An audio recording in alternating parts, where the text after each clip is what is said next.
paz de nosso Senhor e Salvador Jesus Cristo, meus amados irmãos. Que alegria recebê-los aqui para mais uma de nossas pré-aulas.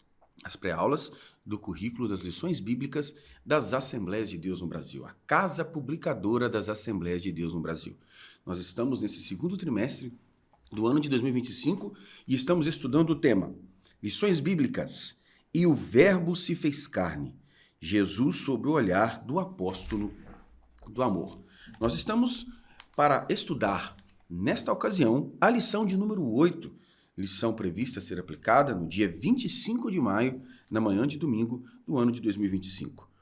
E o nosso tema será uma lição de humildade. E antes de nós adentrarmos nos textos bíblicos, nos comentários propostos, gostaria de pedi-lo que, por gentileza, deixe aí a sua curtida, se inscreva nos canais das redes da Assembleia de Deus Floresta, deixe aí nos comentários o lugar, a cidade, a igreja de onde você está nos assistindo. Venha conosco e seja abençoado em nome do Senhor Jesus Cristo. Uma lição de humildade.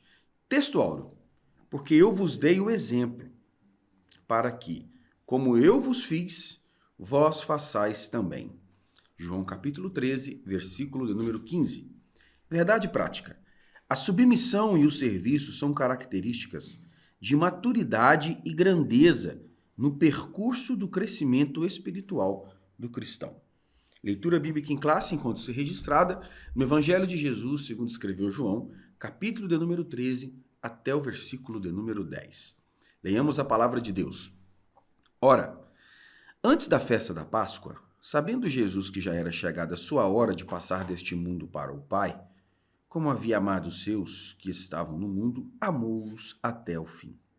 E, acabada a ceia, tendo já o diabo posto no coração de Judas Iscariotes, filho de Simão que o traísse, Jesus, sabendo que o Pai tinha depositado nas suas mãos todas as coisas, e que havia saído de Deus e que ia para Deus, levantou-se da ceia, tirou as vestes e, tomando uma toalha, cingiu-se.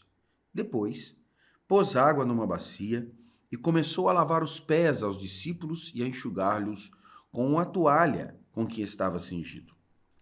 Aproximou-se, pois, de Simão Pedro, que lhe disse: Senhor, tu lavas-me os pés a mim?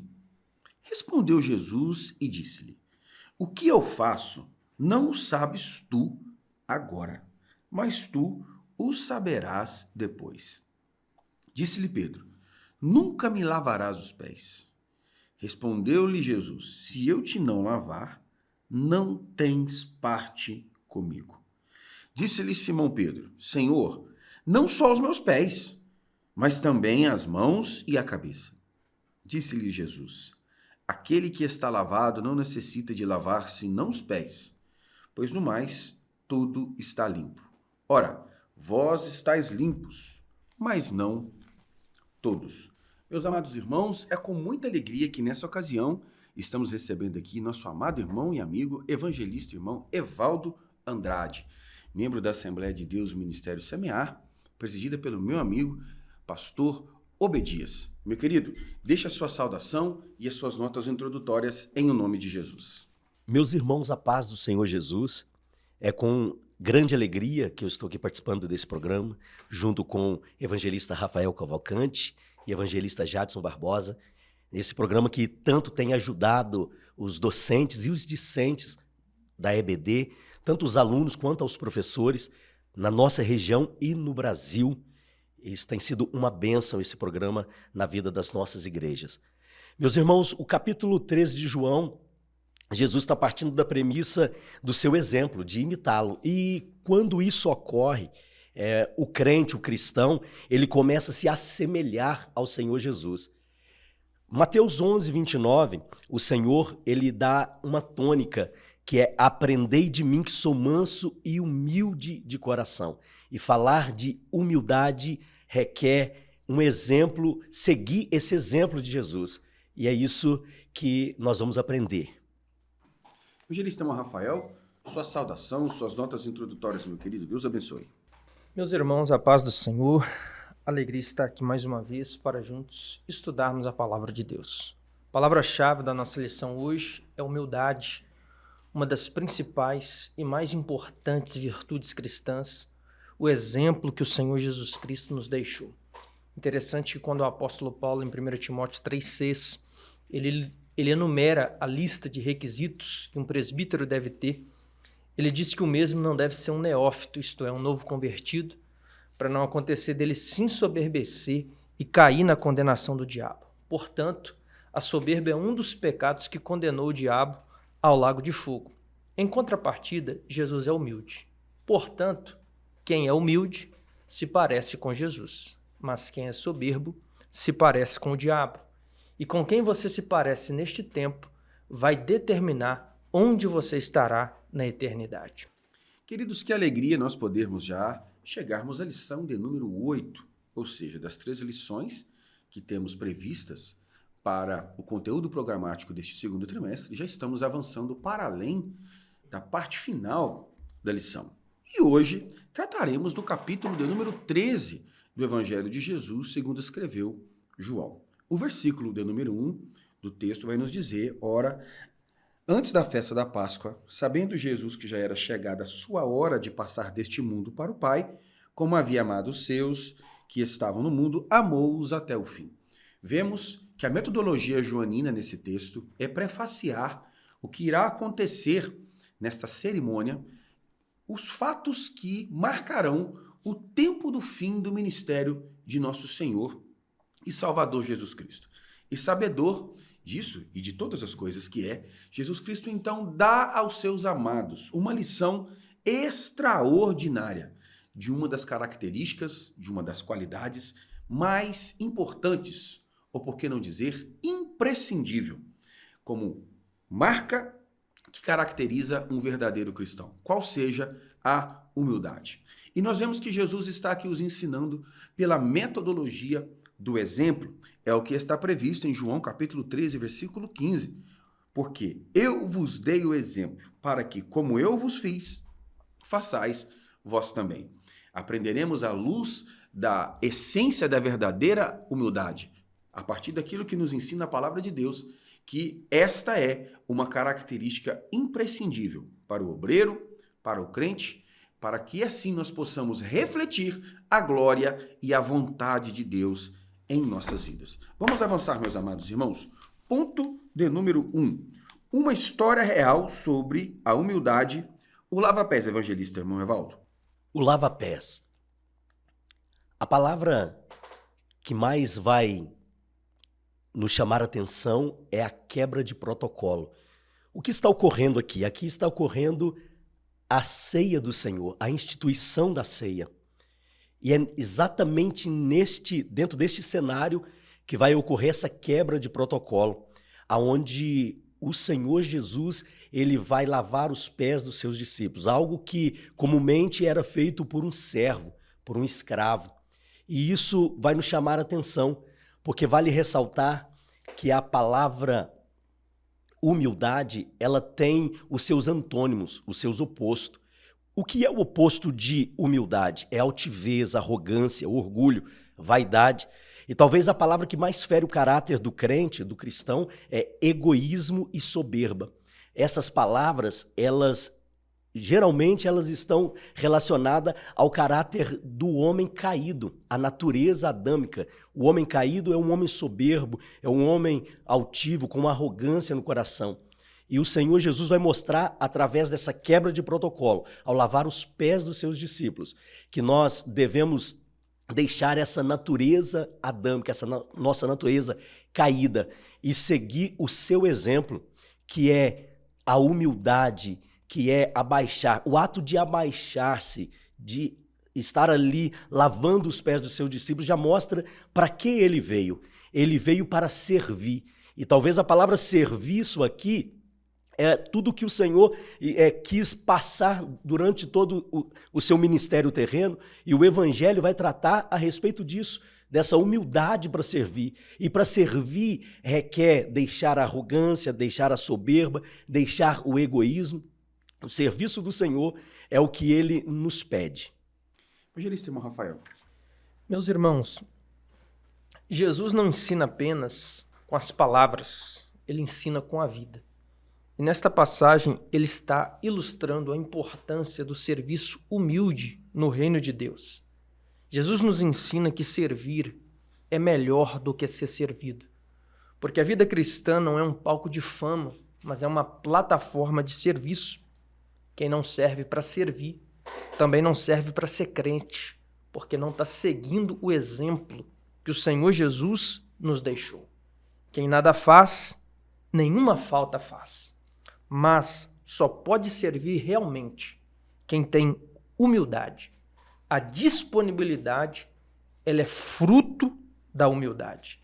Aqui, João capítulo 13, nós temos uma passagem bíblica descritiva e informativa, e não normativa. A intenção de Jesus não era estabelecer uma norma, não era que os seus discípulos incluíssem a lavagem de pés nas suas liturgias. Aqui, o que Jesus quer é ensinar um princípio de serviço e de humildade no reino de Deus. Porque lavar os pés de alguém naquele contexto era uma função, era algo que era feito pelo servo mais humilde de uma casa. Jesus o faz para os seus discípulos e diz, João 13, verso 15, eu vos dei o exemplo para que façais como eu fiz. É ele dizendo, assim como eu servi vocês, sirvam uns aos outros. Assim como eu demonstrei essa humildade, sejam humildes. Este é o exemplo que Jesus nos dá. Ele humilhou-se a si mesmo. Ele tomou a forma de servo. E Paulo nos aconselha em Filipenses 2,5, de sorte que haja em vós o mesmo sentimento que houve também em Cristo Jesus. Queridos, a cerimônia do lava-pés é um ritual que caracterizou a maneira e a metodologia como Cristo trabalhava e ensinava os seus apóstolos, discípulos e toda a multidão que estava no seu turno e entorno.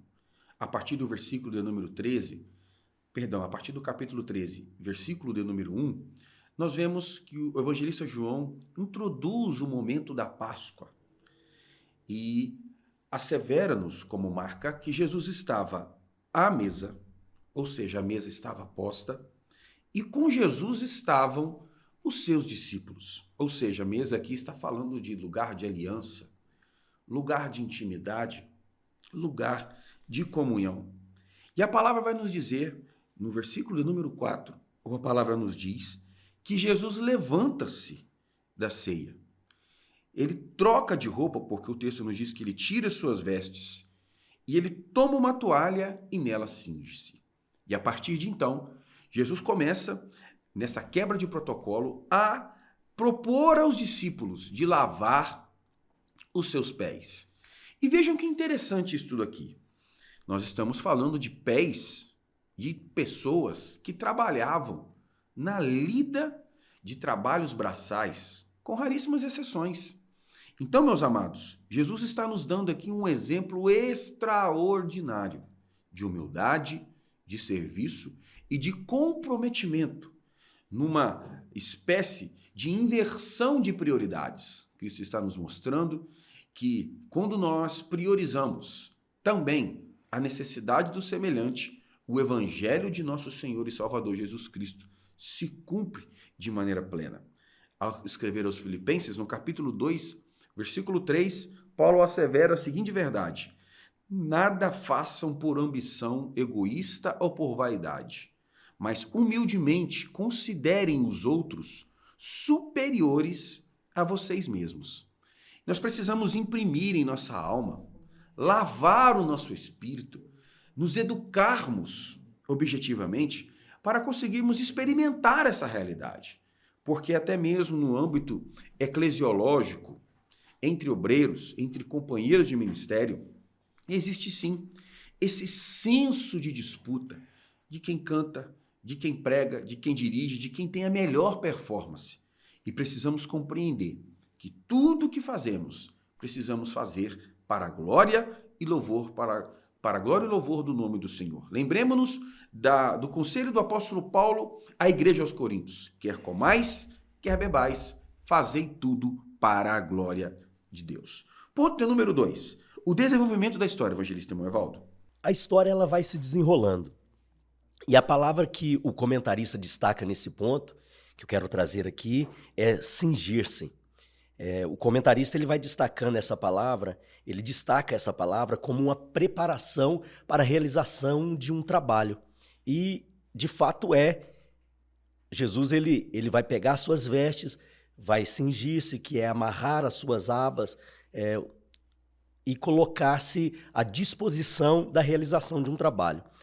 Nós pentecostais gostamos muito de usar o texto de Efésios 6,14, quando fala da armadura de Deus, e lá tem exatamente a palavra cingir. Por que eu quero destacar Efésios 6,14, a armadura de Deus? Porque é quase que uma guerra, uma luta para nós podermos satisfazer o desejo da nossa carne, da nossa razão. A gente precisa lutar contra isso. E é uma batalha espiritual, é uma batalha contra a soberba, é uma batalha contra a nossa própria prepotência.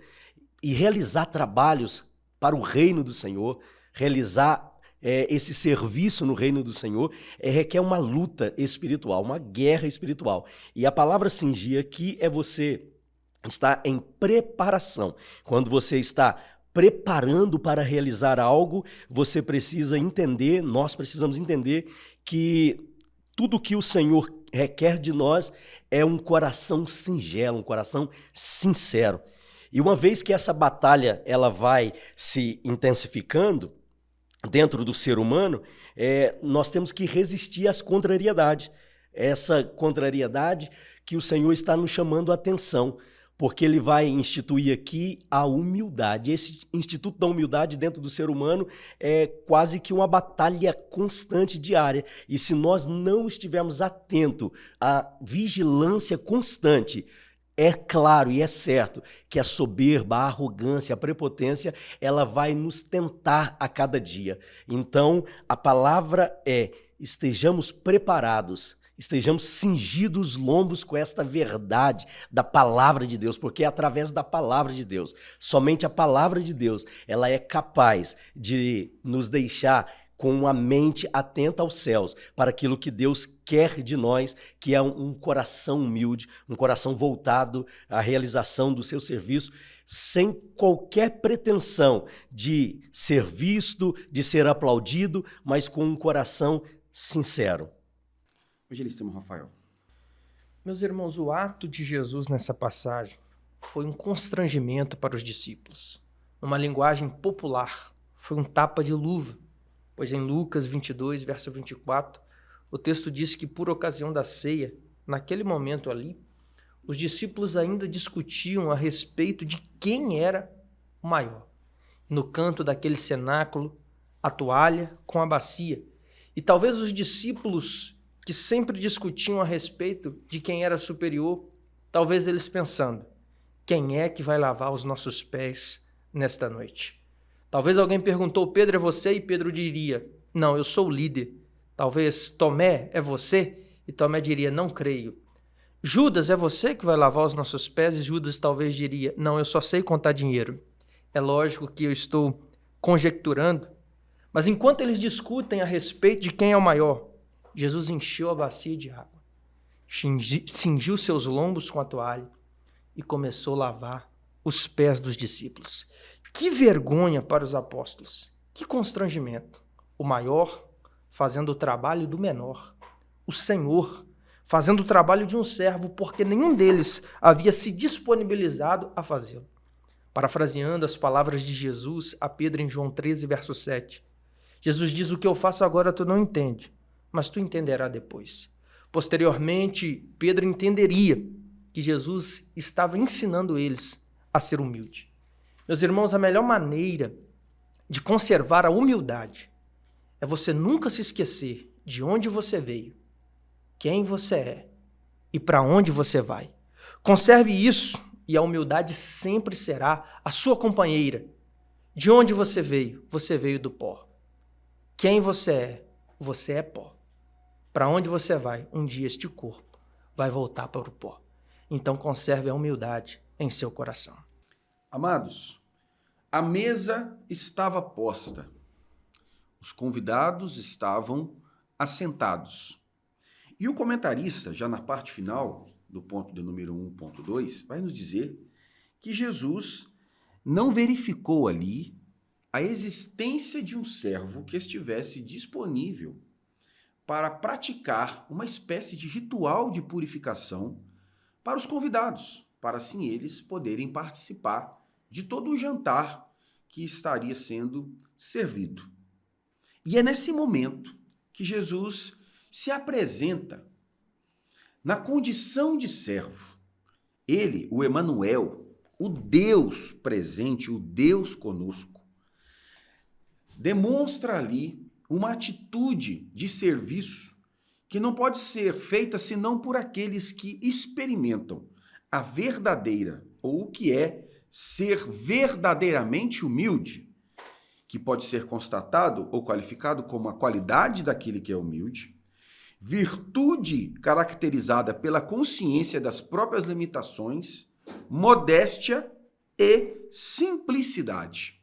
Cristo, então, Deus que não poderia ter consciência das suas limitações, mas ele manifesta ali a sua simplicidade, dando aos discípulos a lição superior de que, na verdade, o que importa no reino de Deus, ou o maior no reino de Deus, é aquele que está servindo em contradição com aquele que está sendo servido.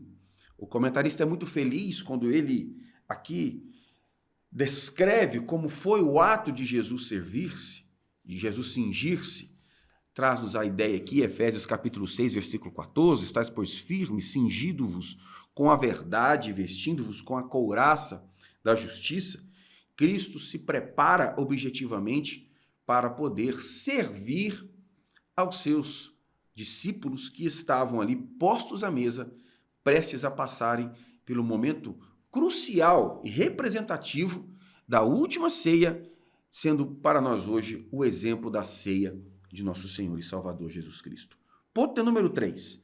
A mudança de paradigma, evangelista Evaldo. Paradigma, segundo a definição do dicionário Howes, significa um modelo, um exemplo, um padrão ou norma. É algo que serve como uma referência a ser seguido. O que está acontecendo aqui? Jesus, então, ele está dando a tônica, o tom de como as coisas seriam daqui para frente. Essa quebra de paradigma, essa mudança de paradigma, não necessariamente que as coisas mudariam a respeito de servir a Deus, de quem era o Senhor Jesus, esse verbo vivo, mas sim da forma que nós, os cristãos, os seus discípulos, deveríamos ver e relacionar este ato de humildade. Jesus, então, ele está falando que daqui para frente as coisas seriam diferentes. As coisas que realmente importam no reino de Deus seriam outras, porque o normal é o menor servir ao maior. Isso é comum, isso era o que seria o paradigma já estabelecido. Jesus está dizendo que agora isso não importa mais. O que importa no reino de Deus não é quem pode mais, não é quem sabe mais, mas é sim quem tem um coração entregue, humilde ao Senhor. E é isso que Jesus espera dos seus seguidores. Jesus está falando que as coisas que importam para quem quer seguir a Jesus não é como os outros te olham, se você está olhando alguém de cima para baixo ou os outros estão olhando você de cima para baixo. Não. Importa é como Deus está enxergando você, como Deus te olha. E quando Deus olha para nós, ele olha o nosso coração.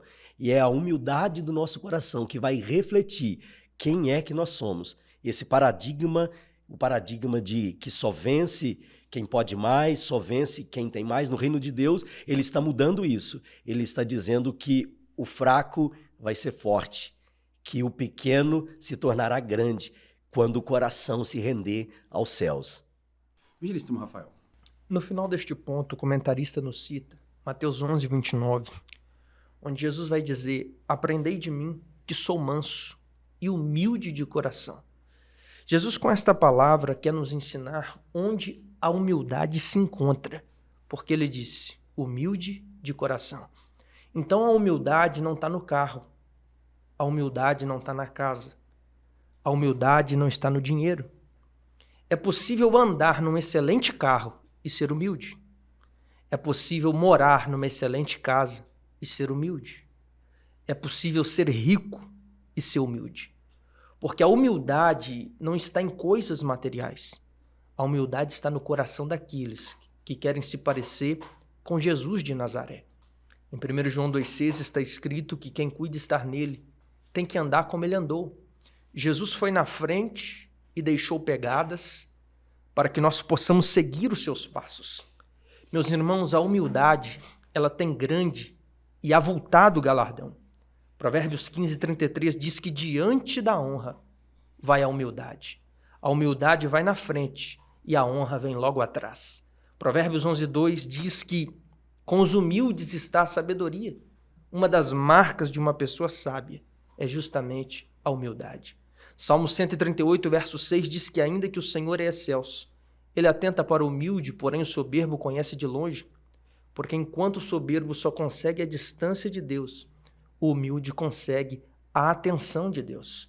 Por fim, Tiago 4, verso 6 diz claramente que Deus resiste aos soberbos, mas dá graça aos humildes. Olha o que o soberbo consegue, a resistência de Deus, mas o humilde obtém cada dia mais da graça de Deus.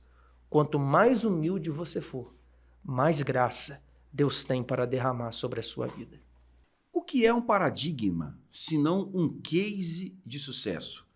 E falando de case de sucesso, estamos aqui nos apropriando de uma linguagem bem moderna. Ou seja, Jesus está mudando o case de sucesso.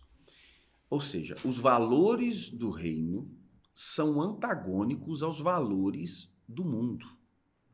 A proposta de Jesus é apresentar, pela via paradoxal dos conflitos tão evidentes naquilo que está na essência do evangelho, com aquilo que era já praticado pelos religiosos e pelo mundo secular de então. Cristo, então, na cerimônia do lava-pés, ele está propondo aos discípulos, aos apóstolos, aos santos apóstolos. Jesus está propondo àqueles que dariam continuidade à expansão do seu reino nessa terra, que a obra de Deus é feita sob perspectivas completamente diferentes daquelas estabelecidas, como, por exemplo, no mundo corporativo, na grande aristocracia dos altos cargos do funcionalismo público. Não à toa, no versículo número 12 do capítulo 13, Jesus lhes fará uma pergunta. Depois que lhe lavou os pés e tomou as suas vestes, e se assentou outra vez à mesa, disse-lhes: Entendeis o que eu vos tenho feito? Vós me chamais mestre e senhor e dizeis bem, porque eu sou. Ora, se eu, senhor e mestre, vos lavei os pés, vós deveis também lavar os pés uns dos outros. Cristo estava, nesse gesto, prevendo e antevendo as grandes dificuldades que estariam presentes no convívio do estabelecimento do Santo Evangelho por todo o mundo, porque a ordem do Cristo ressurreto é: ide por todo o mundo, pregai o Evangelho a toda criatura. Aquele que crê e for batizado será salvo, quem não crê será condenado. Cristo previu todas essas coisas. Paulo diz em Filipenses capítulo 2, versículo 3, que nós precisamos considerar os outros superiores a nós. Ou seja, a lição do Evangelho apresentada por Jesus aqui é muito nítida e está em consonância com aquilo que Paulo escreve aos Romanos capítulo 12, versículo 3. Por isso, pela graça que me foi dada, digo a todos vocês, ninguém tenha de si mesmo um conceito mais elevado do que deva ter. Mas, ao contrário, tenha um conceito equilibrado, de acordo com a medida da fé que Deus lhe concedeu. Meus amados, o Senhor tem nos dado a honra de servir a sua igreja. E tudo isso é por graça. A salvação é por graça. O santo ministério também é por graça. Muitos têm se envaidecido pelas oportunidades que Deus lhes tem dado. de sentarem numa cadeira de presidência, de assumirem uma sala de aula para uma escola dominical, de pregarem a palavra de Deus em diversas ocasiões. E tudo isso não é causa nem motivo para nós nos vangloriarmos, pois a mudança de paradigma apresentada por Jesus nos mostra que somos servos e precisamos entender que o nosso serviço se dá pela vontade e pela escolha indiscriminada e maravilhosa de nosso Senhor e Salvador Jesus Cristo. Ponto de número 2, meus amados irmãos. Humildade implica autoconhecimento. Conhecendo a própria natureza, evangelista irmão Evaldo. É muito interessante esse ponto, porque a humildade implica autoconhecimento. Autoconhecer é você conhecer a si mesmo. Jesus, ele sabia quem ele era.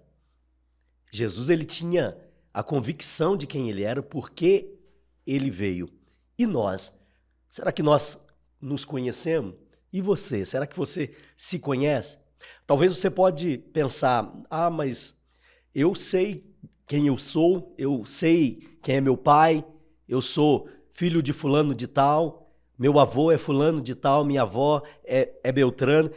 Não se trata apenas desse conhecimento prévio, né, de quem são seus familiares, de quem está no seu seio familiar, mas implica você se conhecer, esse conhecer o seu interior, conhecer as mazelas que tem dentro de nós. E a Bíblia, ela vem nos trazendo esse entendimento, que quanto mais nós conhecemos a nós mesmos, você vai poder se policiar em algumas áreas. E o Senhor Jesus, ele dá diversos exemplos de quem ele era. Ele sabia da sua natureza divina e ele, ao longo do seu ministério, ele vai deixando cada vez mais claro, nítido, essa relação de quem ele era e qual é o seu papel aqui na terra, já nos dando direcionamento para nós também sabermos qual seria o nosso papel aqui estabelecido nessa terra. E esse papel ele já está deixando claro nessa cerimônia de lava-pés, deixando claro que é o serviço, é o voluntariado. E nós cristãos, nós evangélicos, nós assembleianos, né, nós temos esse trabalho, esse voluntariado já dentro do nosso coração. Jesus, ele dá um ultimato, né? Ele dá a sentença em João 14,6, ele diz, eu sou o caminho, a verdade e a vida.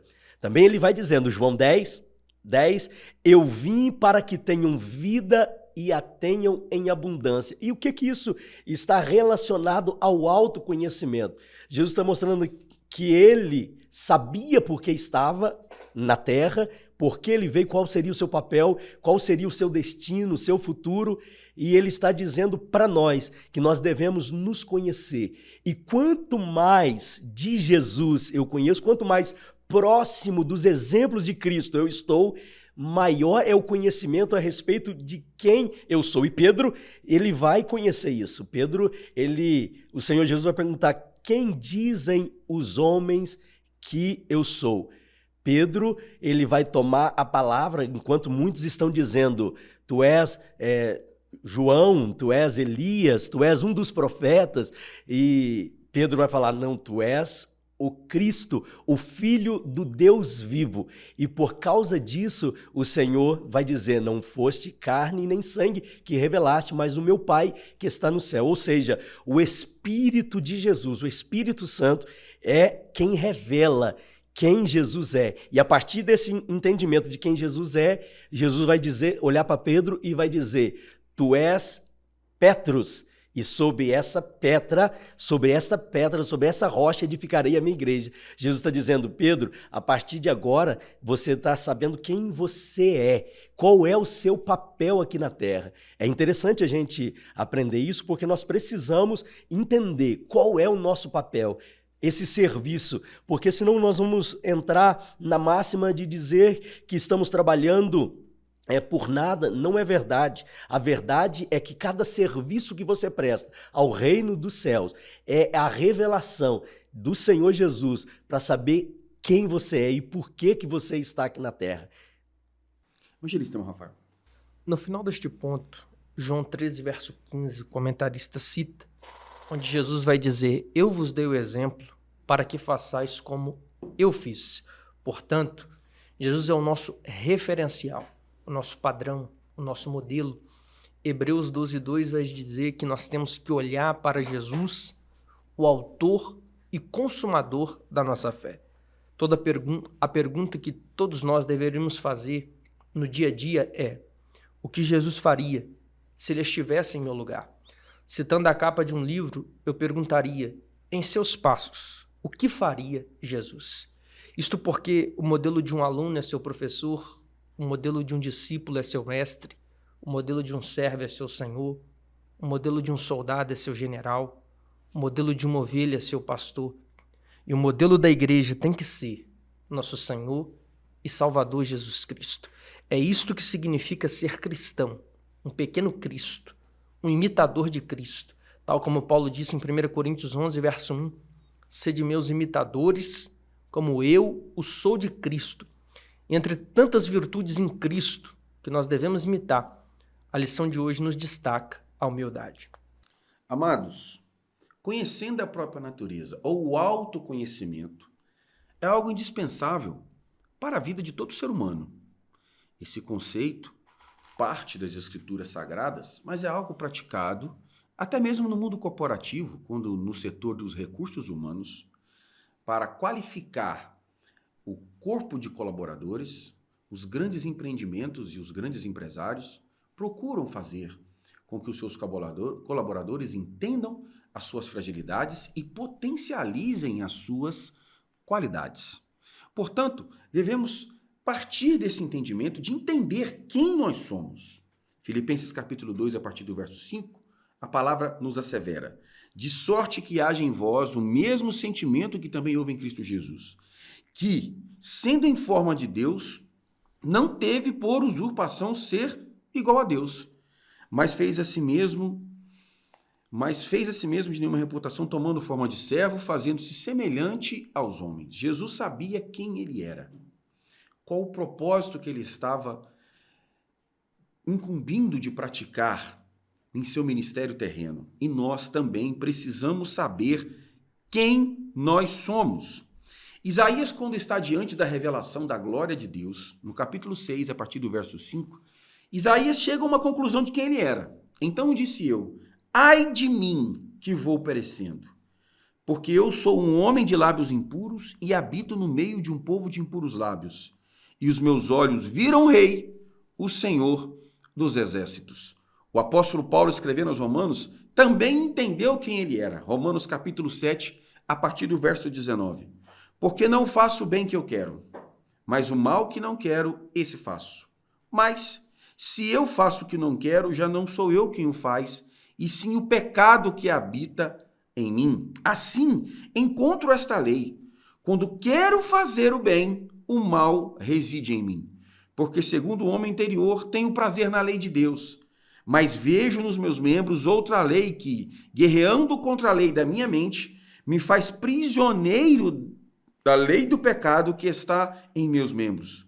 E ele conclui: miserável homem que sou. Amados, precisamos entender quem nós somos e compreender a necessidade que temos de Deus, que temos da sua glória. Precisamos entender que precisamos da presença de Deus e tudo o que fizermos no seu reino, faremos por graça, humildemente, prestando um serviço de colaboração para o Deus que criou todas as coisas. Ponto número 2, evangelista Evaldo, o exemplo deixado por Jesus. O exemplo do Verbo vivo que se fez carne é um dos maiores exemplos, é o maior exemplo a ser seguido. Talvez daí a dificuldade, né, do povo da época em aceitar, sendo que eles esperavam um rei. Esse rei, ele teria toda a sua majestade humana, a sua pompa, as circunstâncias, né? E esse rei esmagaria toda a opressão que eles estavam vivendo quanto ao governo imposto. Era um governo imposto, né, pelo império ali de Roma mesmo. E de repente aparece alguém se dizendo que é melhor servir do que ser servido. Alguém dizendo que tem mais prazer em dar do que receber, Que exemplo maravilhoso, magnífico, irmãos. A gente entender isso aqui é você crescer espiritualmente, é você crescer em graça, porque este exemplo nem o próprio povo da época queria aceitar, porque eles queriam um rei que viesse e esmagasse. Eles estavam achando que o esmagar a cabeça da serpente seria esmagar um governo humano apenas. E Jesus estava dizendo, não.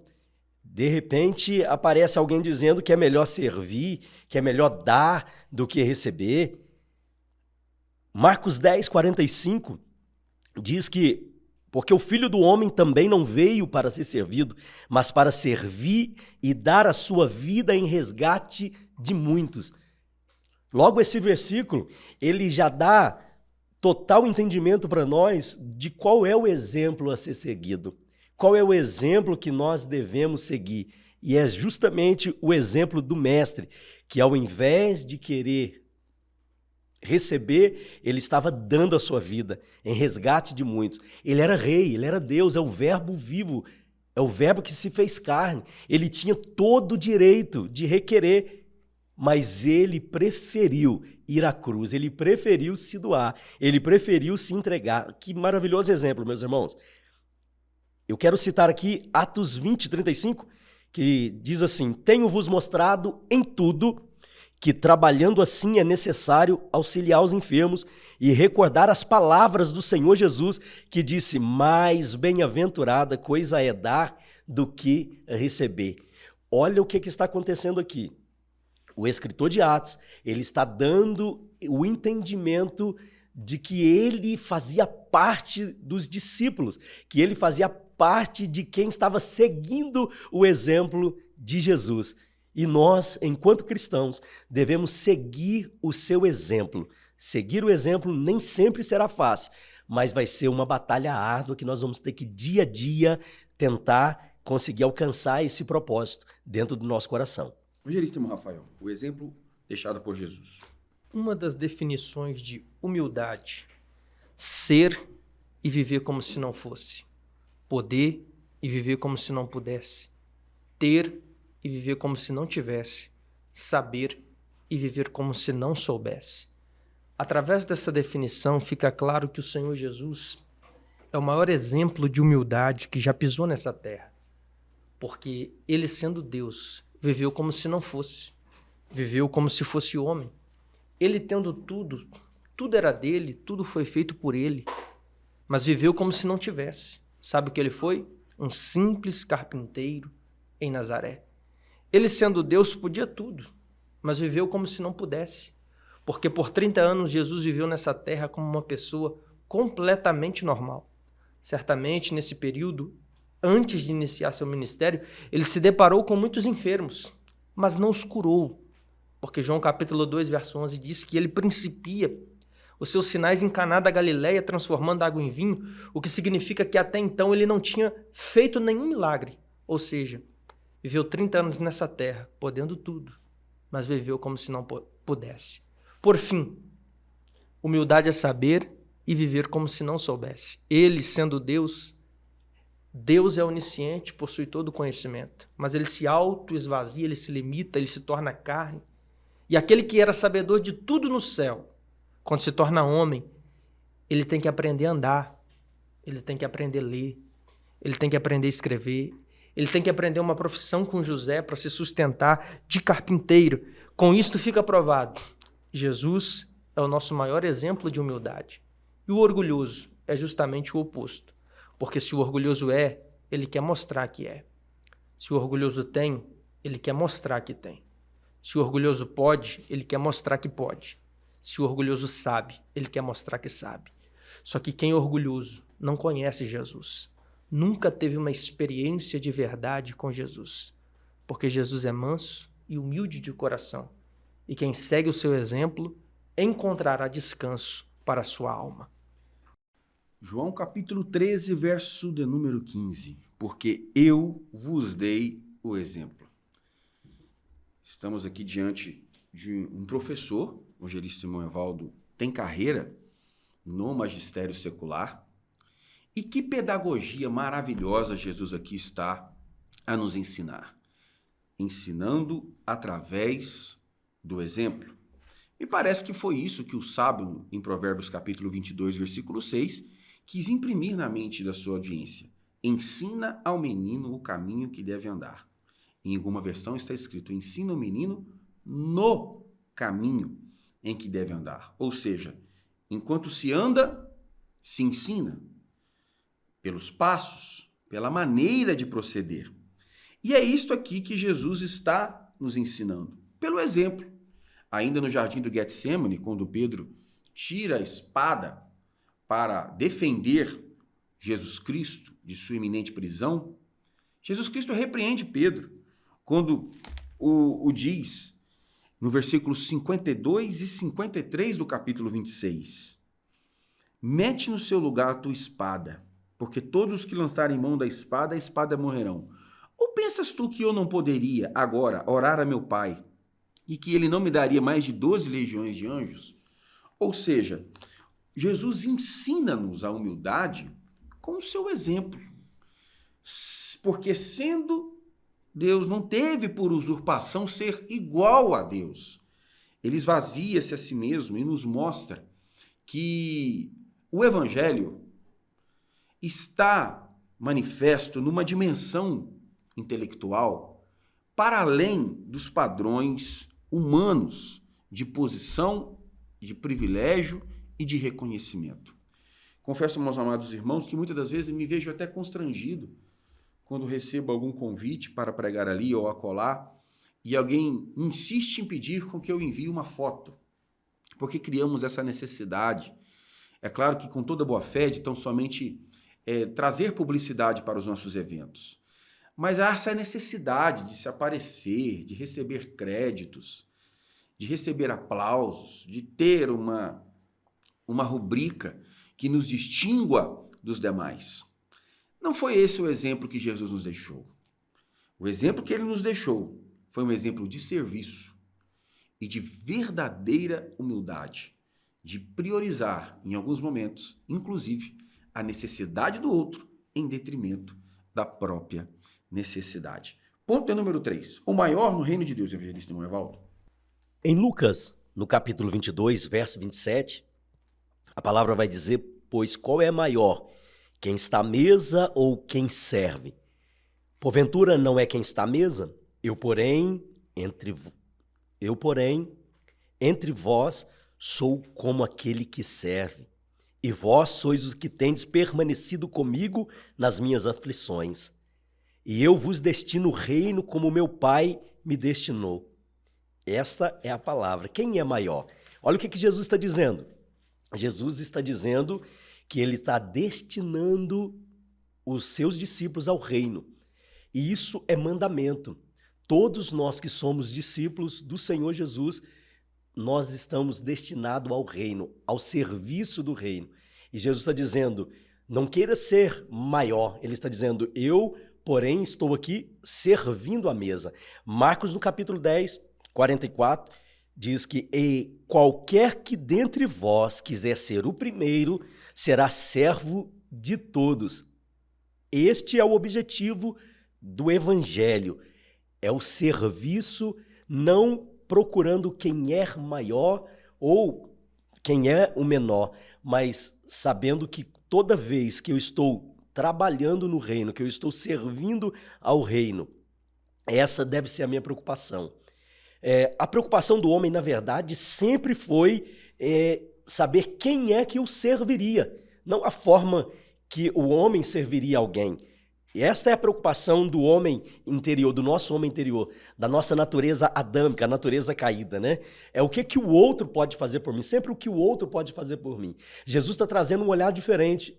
O olhar de Jesus é o que é que eu posso fazer pelo outro? O que é que eu posso fazer por você? A pergunta é, o que eu posso fazer por você? E no nosso trabalho do dia a dia, tem sempre alguém necessitado de uma palavra dessa, que você chegue perto de alguém e diga, o que é que eu posso fazer por você? Só que, humanamente, nós queremos ser grandes, nós queremos ser maior. É por isso que esse tópico, quem é o maior no reino de Deus? Jesus está dizendo, o maior no reino de Deus é quem está servindo, quem veio para servir. A ideia aqui é quando eu faço algo pelo próximo, em humildade, com um coração de verdadeira humildade, eu me torno semelhante a Jesus. É isso que Jesus está dizendo, ó. Quem está à mesa é maior do que quem está servindo, mas então eu estou dizendo, eu vou servir a mesa. E grande coisa, irmão, será quando nós chegarmos naquele grande dia, no céu de glória, em que seremos servidos pelo próprio Cristo. Mas seremos servidos pelo próprio Cristo aqueles que tiveram a capacidade, a generosidade, a humildade de servir aqui nessa terra. Mas como assim? Então, o céu é para quem serve aqui na terra. O céu é para quem tem um coração que serve em humildade. Não se trata de uma grandeza, de querer ser grande, querer holofotes, não. Mas se trata de cumprir um propósito de Deus aqui, que é servir com uma alegria e inteireza de coração. Deus está olhando a motivação de cada coração. E é justamente essa motivação de cada coração é que o Senhor vai olhar naquele grande dia. Evangelista Rafael, o maior no reino de Deus. Meus irmãos, o maior no reino de Deus é aquele que serve. A disponibilidade é companheira da humildade. Humildade deve ser a nossa verdadeira motivação para o serviço. Filipenses 2, verso 3, a Bíblia diz, nada façais por contenda ou por vanglória, mas por humildade, e cada um considere os outros superiores a si mesmo. Infelizmente, muitas estrelinhas têm surgido na igreja. Gente querendo brilhar e aparecer mais do que Jesus. Gente que confunde o culto com o show. Gente que pensa que o púlpito é um palco. Gente que pensa que o corredor da igreja é uma passarela para desfilar e se aparecer. Só que estrela só brilha quando o sol não está brilhando. Se há muitas estrelinhas na sua igreja, é porque o sol da justiça, que é Cristo, não está brilhando ali. Mas aonde o sol da justiça, que é Cristo, estiver brilhando, não tem espaço para a estrela brilhar. Porque quando o sol brilha, as estrelas se escondem. Porque só quem brilha, quem aparece e quem merece a honra e a glória é Jesus. Por mais de uma vez, Jesus encontra nos discípulos esse questionamento. Quem é o maior? Mateus capítulo 18, a partir do verso 1. Naquele momento, os discípulos chegaram a Jesus e perguntaram, quem é o maior no reino dos céus? Chamando uma criança, colocou-a no meio deles e disse, eu lhes asseguro que, a não ser que vocês se convertam e se tornem como crianças, jamais entrarão no reino dos céus. Portanto, quem se faz humilde como esta criança, este é o maior no reino dos céus. Lucas capítulo 22, versículo 24. Olha o que a palavra nos denuncia. E houve também entre eles contenda sobre qual deles parecia ser o maior. Meus amados irmãos, eu sei que é um dever nosso enquanto obreiros, e por que não dizer obreiras na casa do Senhor, de prestarmos um serviço e um trabalho com excelência. Todavia, a excelência daquilo que nós fazemos não nos dá o crédito de recebermos mérito de nada. De nada. Porque o gesto mais abundante de meritocracia no reino de Deus, nós não o temos, que é o fato de sermos salvos.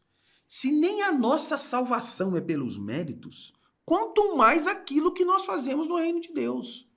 Então que venhamos entender que esse espírito de competição, ele não é bem-vindo e ele precisa ser repelido do nosso meio para a glória e louvor do nome de Jesus. Ponto de número 3, já estamos por encerrar a nossa lição e você ainda não deixou o seu comentário, você não deixou a sua curtida e nós gostaríamos aqui de pedir você que o fizesse isso para a glória e louvor do nome de Jesus. Ponto número 3, humildade versus ostentação. Ponto 1, uma competição silenciosa, Marvaldo. O comentarista aqui, ele vai trazer luz a um ponto que tem sido caro à comunidade evangélica, à comunidade cristã, e não é de agora não, é desde os tempos antigos, que é uma competição velada que estava existindo. E exatamente essa competição silenciosa é que corrói as bases da humildade, as bases da igreja. O evangelho, ele não se trata de quem aparece mais, de quem tem mais dons, mas sim de quantos seguidores de Cristo eles estão dispostos, né? Nós estamos dispostos a parecer com ele. Ele é humilde, ele é manso, ele é suave. E, contudo, ele não perde o seu senhorio. Toda vez que nós entendemos isso, que nós somos manso, suave, humilde, sabendo que não existe, não precisa dessa competição velada, a gente se assemelha com ele. Evangelista Rafael. Meus irmãos, a igreja não é um lugar de contenda, de disputa, de competição. Esse espírito de competição, ele tenta se infiltrar no meio do povo de Deus já há muito tempo, inclusive no meio dos 12 apóstolos de Cristo, que sempre contendiam a respeito de quem era o maior, tal como em Mateus 18. Porém, a competição, ela fere a unidade da igreja, um querendo ser melhor do que o outro, maior do que o outro, aparecer mais do que o outro. Só que a igreja não é lugar de oposição, é lugar de comunhão. A igreja não é lugar de competição, é lugar de cooperação. A igreja não é lugar de rivalidade, a igreja é lugar de humildade. Humildade é colocar Cristo em primeiro lugar, o próximo em segundo lugar e o eu em último lugar, porque quem é humilde não é egoísta.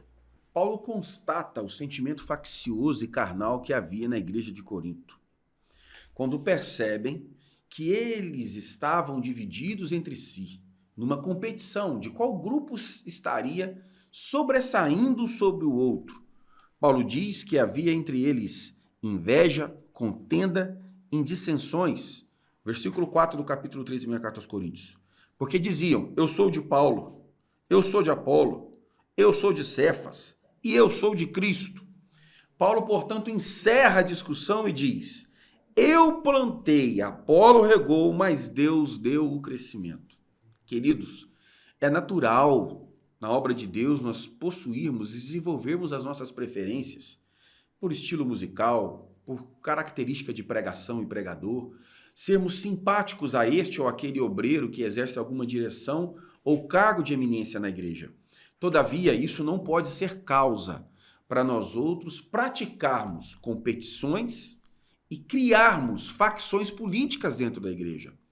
Que o Senhor nos livre de sermos pegos nesse pecado e que toda glória e todo louvor seja dada exclusivamente ao Cristo ressurreto, que nos salvou e nos purificou de todo o pecado. Ponto 2, evangelista Moevaldo, o caminho humilde de Jesus. Eu quero citar Mateus 16, 24, que diz, então Jesus disse aos seus discípulos, se alguém quiser vir após mim, renuncie a si mesmo, tome sobre si a sua cruz e siga-me. O professor alemão de teologia, alemão Walter von Leuwig, ele fala a respeito da teologia da cruz. Alguns seminários teológicos gostam de falar e gostam de trazer na sua base curricular a disciplina da estaurologia, que é justamente o estudo da cruz, né? A teologia da cruz.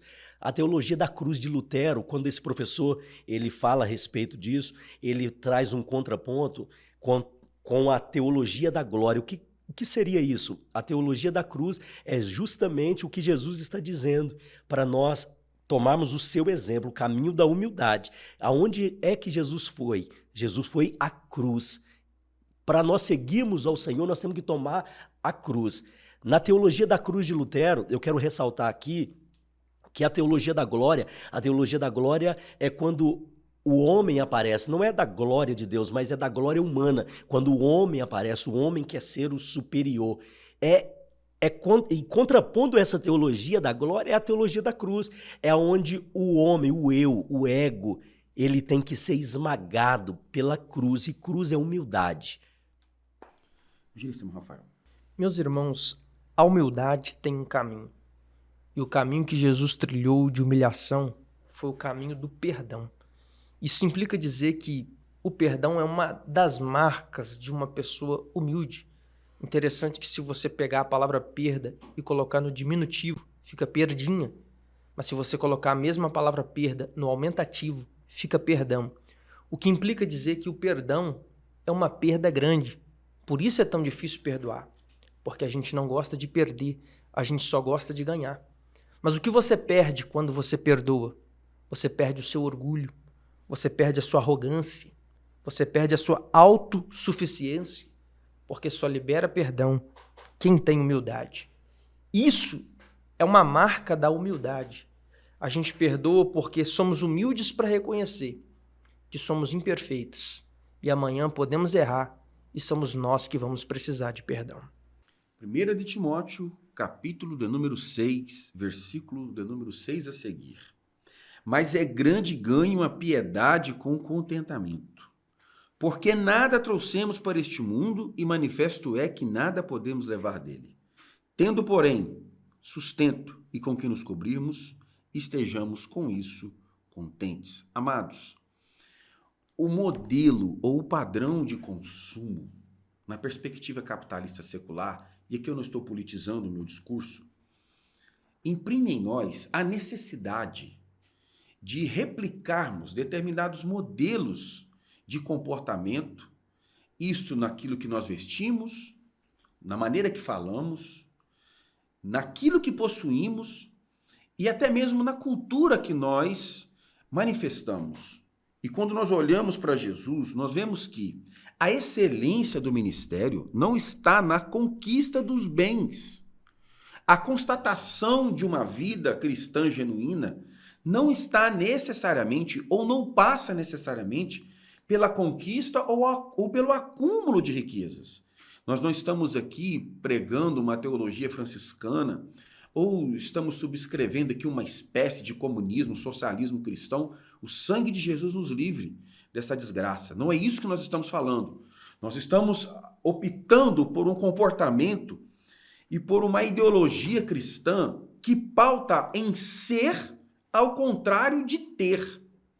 É claro que uma vida de trabalho, uma vida de planejamento financeiro, terá como consequência termos condições de darmos à nossa família um conforto até mesmo extraordinário. Mas nós não podemos nos autoavaliarmos a respeito ou a despeito dessas coisas. Assim como Jesus se doou até o ponto de entregar a própria vida, se fazendo de pobre para que com sua pobreza enriquecesse a muitos, que nós venhamos tomar esse exemplo e entender que o Evangelho está para cima dessas coisas. O Evangelho está em ser transformado dia a dia, de glória em glória, para o louvor do nome de Jesus. Ponto número 3, evangelista Evaldo, um convite à humildade. A cerimônia do lava-pés é exatamente o caminho da humildade, né? E nós temos que carregar esse sentimento, todos os sentimentos de Jesus dentro de nós. E quando isso acontece, é aí que nós obedecemos a sua palavra. E não existe outra forma, outro jeito de carregarmos o sentimento da humildade de Jesus, esse convite que Jesus está fazendo para nós, a não ser o caminho da santidade. Santidade é separação, santidade é renúncia, renúncia ao pecado, renúncia das nossas vontades e desejos, porque o desejo de ser grande é muito forte, o desejo de aparecer. Não se trata de fama, não se trata de notoriedade. Aqui o convite não é para ser famoso, o convite não é para ser notório, o convite é para andar segundo a vontade de Jesus. E toda a aceitação a respeito dessa condição de sermos servos do Altíssimo é tudo que nós precisamos entender. Evangelista Rafael. Meus irmãos, quando você recebe um convite de qualquer espécie, seja para um culto, para um casamento, para uma festa, você não é obrigado a aceitar. Você aceita se quiser. Aqui neste ponto, Jesus nos convida à humildade. Quem não aceita o convite de Jesus entra pelo caminho da soberba. Mas lembre-se que Provérbios 16:18 diz que a soberba, ela precede a ruína. Não queira ficar leproso como Uzias por causa do seu orgulho. Não queira comer capim como Nabucodonosor por causa do seu orgulho. Não queira morrer comido de bicho como o rei Herodes Agripa, que não deu glória a Deus por causa do seu orgulho. Querido, honra e glória somente ao Senhor. Então, aceite o convite de Jesus e seja humilde a cada dia mais. Evangelista Evaldo, gostaria de agradecer aqui a sua participação. Mande aqui o nosso abraço para o pastor Obedias, compartilhe lá entre vocês essa nossa pré-aula e deixe aí as suas palavras e sua saudação de conclusão em nome de Jesus, meu amado. Eu fico feliz pelo convite realizado. Espero estar à altura dos nossos irmãos, que é difícil, mas é sempre bom estarmos compartilhando da palavra de Deus.